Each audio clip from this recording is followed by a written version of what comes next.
naomba la kwanza mridhie ile dokumenti ya kitaalamu iwe imepitishwa ili tusichukue muda mwingi.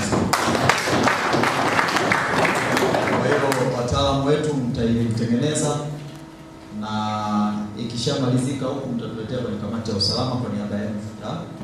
Yale mipango yenu, tunahitaji vyoo vingapi katika shule ngapi za msingi na za sekondari, tunavyo vingapi, upungufu ngapi. Imeshakamilika, lakini tukisema wafanye presentation hapa itachukua muda mwingi na itaenda mwishoni mwa ibada. Jambo la pili, ni washukuruni sana wote kwa niaba ya serikali, na washukuru mmekuwa pamoja nasi katika nyakati zote.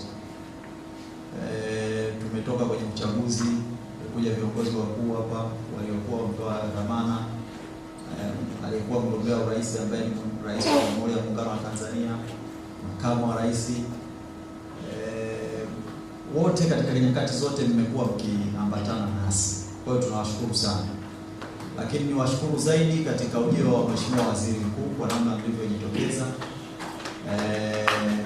kada zote, rika zote, kutoka makundi yote na viongozi wetu wa kiroho.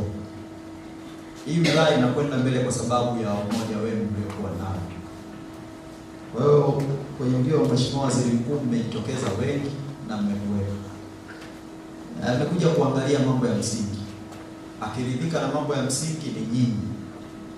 Kwa unyenyekevu mkubwa sana ni ushukuru mkono wangu wa kuume, kamati ya usalama ya wilaya ya Hai. Nafanya kazi nzuri sana. Nashukuru sana kwa na kazi kubwa. Ndio tukipata viongozi hao inawezekana hamwezi kuona kwa jicho la kibinadamu na jicho la nyama kazi na majukumu yao, kwa sababu wao hawaruhusiwi kuja mbele hapa kusema tunafanya nini. Lakini ukiona tuko hivi ni hawa, usimameni kidogo muonekane.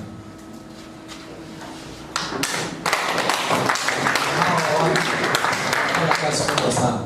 Mimi napewa sifa, lakini sifa wenyewe kiwanda cha kutengeneza ni hawa mabwana wakubwa walikuwepo hapo. Kwa hiyo nawashukuru sana na Mungu awabariki sana.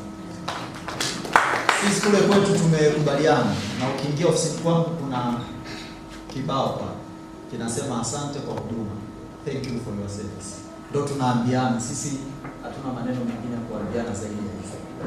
Lakini la pili, nikishukuru Chama cha Mapinduzi kinachoongozwa na mwenyekiti wa CCM wilaya na sekretarieti yake. Mwenyekiti, tunawashukuru sana. Yaliyotekelezeka ni sehemu ya ilani ya Chama cha Mapinduzi. Bila ilani hii haya yote yasingefanyika. Kwa hiyo